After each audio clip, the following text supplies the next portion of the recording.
मिताली के थप्पड़ को रोककर तुलसी अपनी बहू वृंदा का साथ देती है, लेकिन मेहर का गुस्सा तुलसी और वृंदा दोनों पर फूटता है और वो उन्हें घर से बाहर निकाल देता है। सास भी कभी बहू थी कि आने वाली कहानी में दोस्तों एक बड़ा शॉकिंग मोड़ आ चुका है। जिसका डर था वही हो गया। तुलसी एक बार फिर मीरा और पूरे परिवार के खिलाफ जाकर अंगद की खुशी को प्राथमिकता देती है। दरअसल अंगद वृंदा से बहुत प्यार करता है। वो अपनी मां तुलसी के पैरों पर गिरकर कहता है कि वो सिर्फ और सिर्फ वृंदा से प्यार करता है और उसी से शादी करेगा। वो मिताली को भी पहले ही बता चुका होता है कि वो खुद आकर इस शादी से इनकार कर दे, लेकिन अंतिम समय पर मिताली मुकर जाती है और कहती है, मैं शादी से मना नहीं करूंगी। मैं सबको बता दूंगी कि तुम ही शादी नहीं करना चाहते। शादी तो होकर रहेगी। इधर मीरा और पूरा परिवार तब हैरान रह जाता है जब अंगद शादी करके घर आता है और अपनी दुल्हन भी साथ लाता है। और वो दुल्हन कोई और नहीं बल्कि चौल में रहने वाली उस लालची औरत की बेटी होती है। जी हाँ दोस्तों, शो में एक बेहद दिलचस्प मोड़ आ गया है, लेकिन हालात बिगड़ चुके हैं क्योंकि मेहर यही कहता नजर आता है, एक नंबर की लालची औरत है वो। कितने नीच और घटिया मानसिकता के लोग हैं। अमीर लोग दिखे नहीं कि उनके पीछे पड़ जाते हैं। दरअसल हुआ ये था कि मेहर ज्वेलरी शॉप में मिताली के लिए शॉपिंग करने गया था।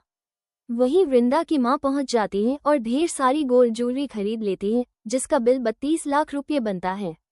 लेकिन वो पैसे नहीं देती और कहती है, मैं थोड़ी दूंगी, मेरे समधी देंगे। देखो वही खड़े हैं। जब दुकान वाला बिल लेकर मेहर के पास आता है और बताता है कि आपकी समधन ने ये सब खरीदा है, तो मेहर शॉक हो जाता है, ये यहाँ क्या कर रही है। जब वो उसे पहचानता है तो पता चलता है कि यह वही औरत है जिसने पहले तुलसी के पैसे हड़पे थे। इसके बाद मेहर घर आकर बड़ा तमाशा करता है और गरीब लोगों को लेकर बहुत उल्टा सीधा बोलता है। उधर वृंदा की मां को पता चल चुका है कि वृंदा और अंगद एक दूसरे से प्यार करते हैं और वो बहुत खुश है क्योंकि वह अपनी बेटी के लिए हमेशा से एक अमीर घर और अमीर दामाद चाहती थी। वृंदा कहती है कि वो सिर्फ अंगद से प्यार करती है, उसके पैसों से नहीं। अब जब शादी हो जाएगी तो मिताली का बुरा हाल होना तय है।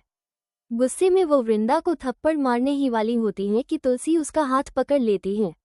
एक तरफ तुलसी वृंदा और अंगद का साथ दे रही है और दूसरी तरफ मेहर अपनी मां नोना से ये भी कह चुका होता है कि तुलसी कभी भी अपने घर की बहू पर गलत नहीं होने देगी। लेकिन अब आगे क्या होगा दोस्तों, आप बताइए, क्या तुलसी ने वृंदा और अंगद का साथ देकर सही किया या गलत? हमें कमेंट करके जरूर बताएं। ऐसी ही टीवी की लेटेस्ट अपडेट्स के लिए चैनल को सब्सक्राइब करना न भूलें।